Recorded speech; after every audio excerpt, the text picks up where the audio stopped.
all things nutrition. So losing the pregnancy weight, maintaining weight, eating for energy, and what the right nutrients are going to do for your body specifically. So basically everything to make you look and feel good. And joining me this week is Elle from Ellevate Health. Hey. So we are going to pop open the champagne, which is going to help us feel good, and then we'll get started. Awesome.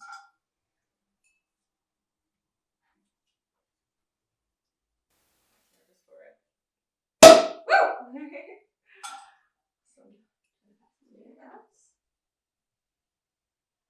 Ooh, you even know how to pour properly. I had a little bit of practice over the last couple of months. Yeah. Cheers.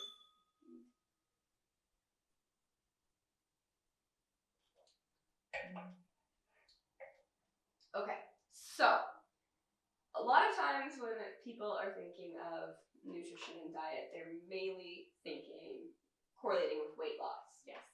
So I guess the main reason that I touched on weight loss first is because of all of the mommy Facebook groups that I'm a part of. A lot of attention is, I want to drop this weight, or I want to lose the pregnancy weight, or my child is 2 and I haven't lost the pregnancy weight yet. And the first answers that fire up on all of these threads are always people jumping on saying, do keto, do keto, do keto. What are your views as a nutritionist on keto? Yeah, so keto is interesting. I do prescribe a ketogenic diet sometimes for clients. It will help you lose weight. Now, it's not for everyone, and you have to do it properly. So the way that the ketogenic diet works is that you restrict your carbs to a point that you put your body in a state of ketosis. Now, in order to do that, you have to really restrict your carbs. So you hear people saying like, oh, well, keto's not working for me. That's typically people who aren't really doing it right. They're not restricting their carbs enough. But in my practice, I try and avoid the ketogenic diet or any other fad diet. I really look at looking at the person as an individual and finding out what they need specifically. And for some, ketogenic diet just really, really doesn't work from the standpoint that it just brings a lot of, it just really affects their quality of life, to be honest. It is tough. The reason that I don't really like to recommend the ketogenic diet is because a lot of people do it high protein. It's not supposed to necessarily be high protein. You can do it a moderate protein version, which I recommend. Mm-hmm. But with what a lot of people are doing, they're doing a lot of high protein, which isn't great for your kidneys and overall health. So they're replacing the carbs with more protein. Exactly. Too much protein. Which isn't the goal of the diet. Exactly. It's supposed to be high fat for sure, moderate protein, but people are taking that up a notch. So with any fad diet, I'm not too keen on, like even this whole celery juice thing.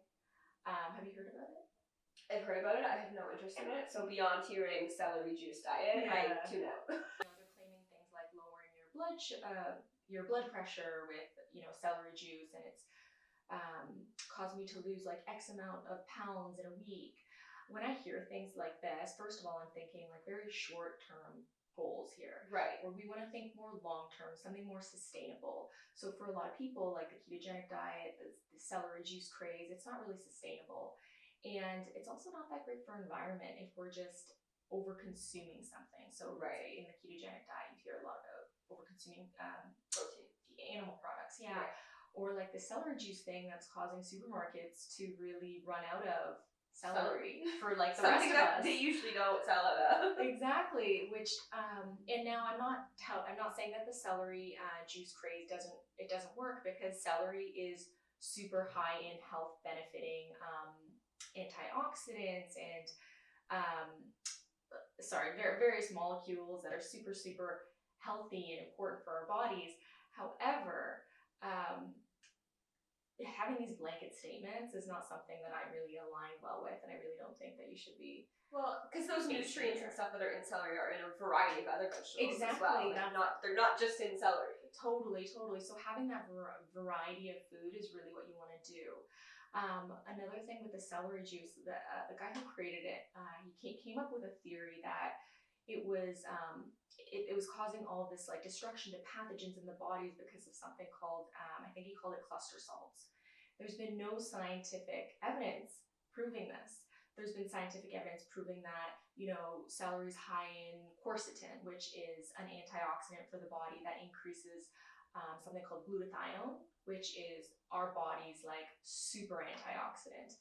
Okay. And quercetin helps reduce inflammation. So you see all these people saying, my allergies are, going away, and they're saying it's because of the celery juice.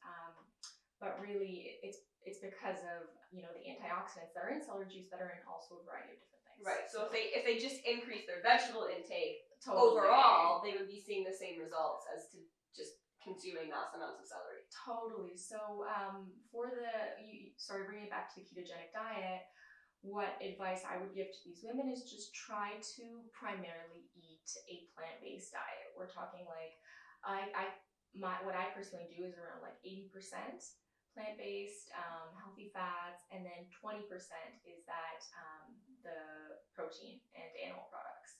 So I'm not a vegan, but I think that's a really good way to sustain your, I'd say, like your lifestyle and your diet. It's right, not because you're not depriving yourself of the foods that you like and enjoy. You're just limiting them. Exactly. So, but I'm also not saying that the ketogenic diet doesn't work, because I've had tremendous success on it. When it does come to losing weight, it's just not something that I really like to practice and recommend unless I really see it as a benefit for a client, or if I feel like they're a really good candidate for it. Okay. Yeah. So you talked about, wanting to make an actual like lifestyle sustainable change, which I'm totally on board with. I'm the type of person where if you want to make a long-term change, you got to take baby steps to get there. Yes. Otherwise, you're going to fall flat on your face. Yep. You might gain some momentum for like 2 weeks. Exactly. But then it's going to become overwhelming and you're going to quit. For sure. So I'm the kind of person that's like, I'm going to make small changes every day, and then over time, they're going to add up to a sustainable big change. For sure. A long-term change. So what are some small ways that people can start changing their diets to increase their nutrient intake? So I think that the best way to do this is just simply eating more real foods. So you see a lot of people eating packaged products, like let's say even a protein bar, which you think you're eating such a healthy product because it has this much carbs, this much protein, this much sugar. So not focusing on that and focusing on eating more real food. The more real food you eat, your body can actually assimilate that food so much better, the carbs, the proteins, the fats in that real food than a protein bar. It's really hard for your body to break that down into something that's tangible that it can use. Whereas if you're eating all this healthy, real food, your body can break it down, and that'll help with digesting the rest of everything you eat.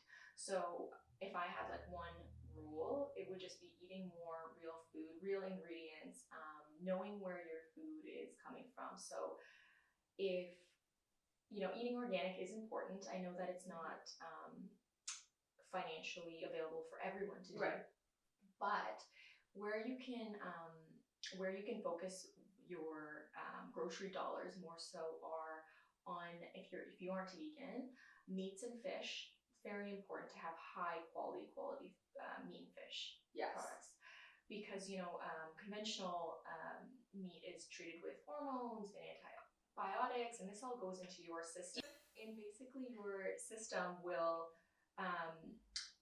take these hormones, and then you can become something like estrogen dominant, which is when we have too much estrogen in our bodies.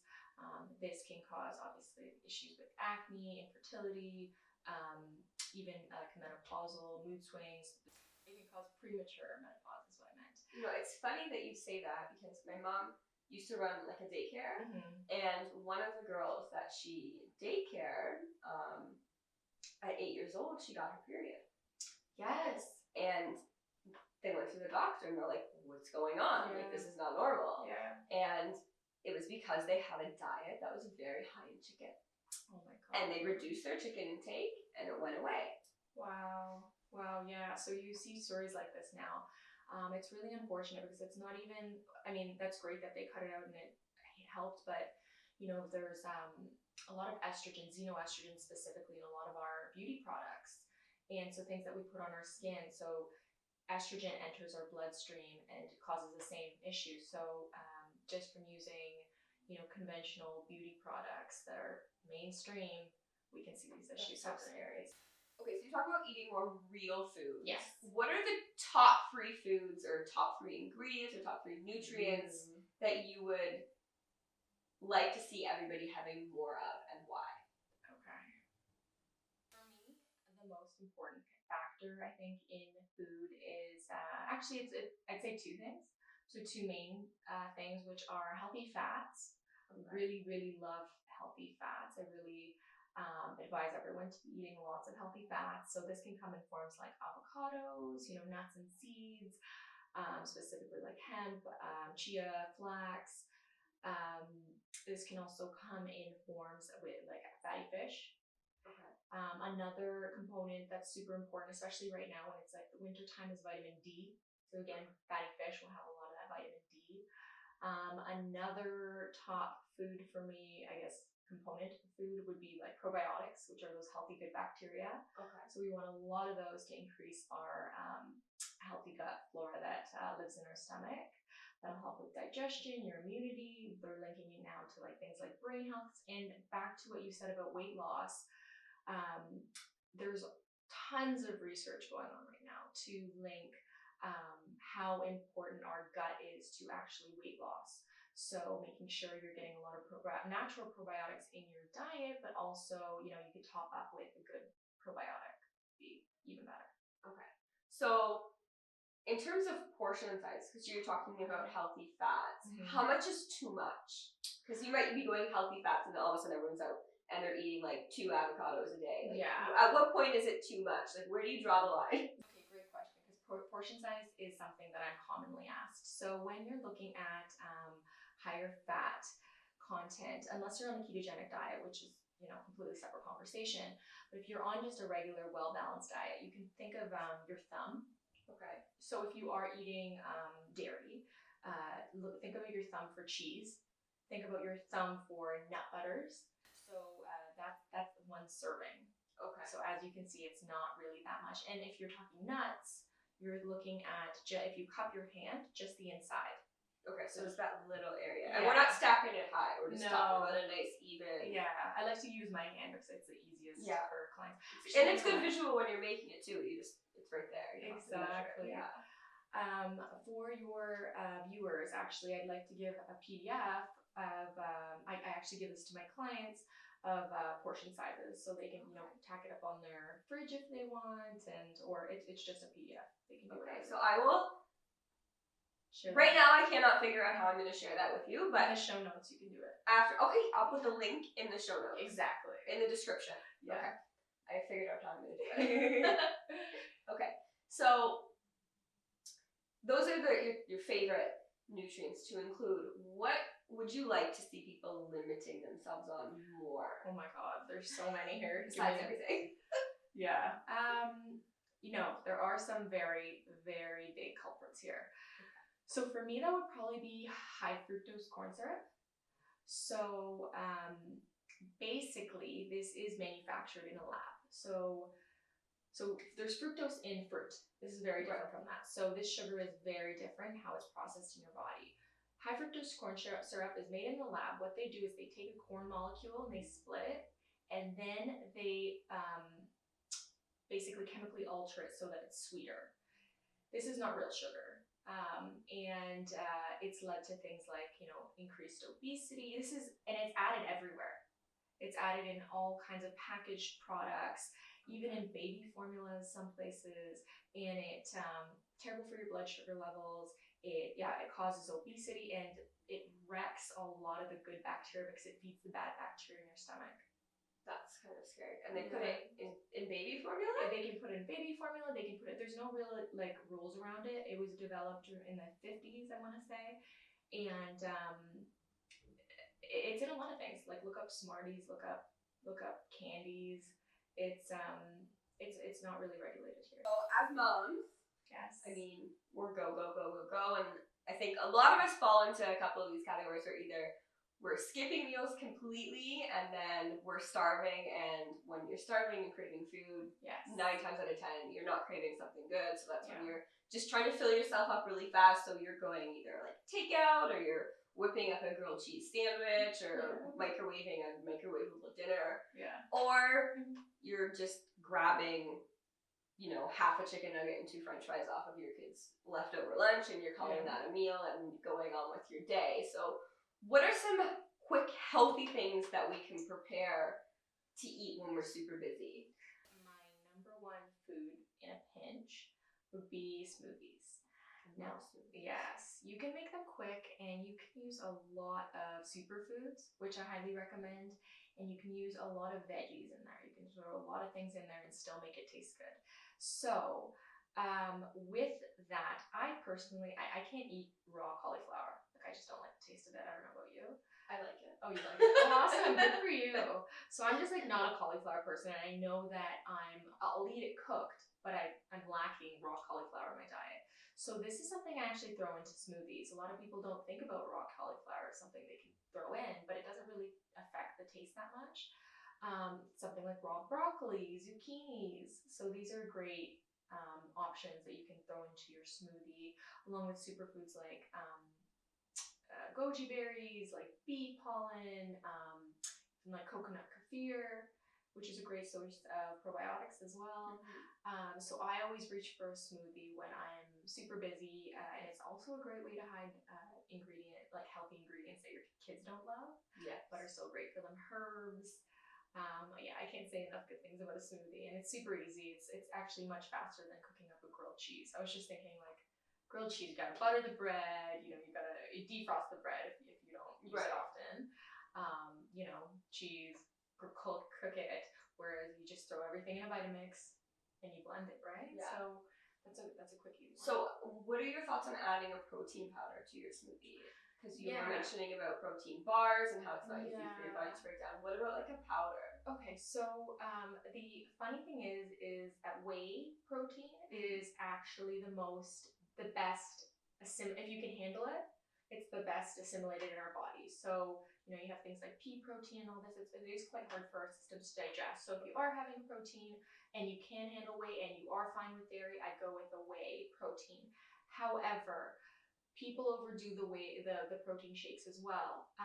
When protein is not being used in your body, so you overeat it. So your body will take what it needs. Right. The excess protein will turn into fat eventually if it's not being used in the body. So, and then it also puts a lot of pressure on your kidneys to excrete.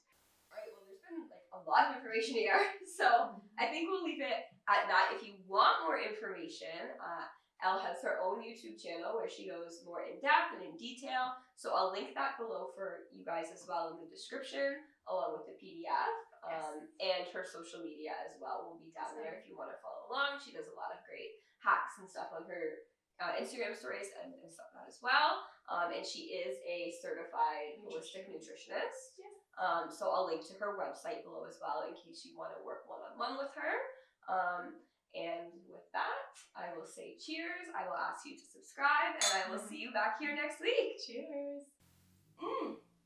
Thanks so much for watching this video. If you liked it, please make sure you hit that like button, leave a comment letting me know what your biggest takeaway was, and share it with your friends. If you loved it, please subscribe, hit that bell to be notified of when I put out a new video, which is every Thursday, and hopefully I'll see you then. Cheers!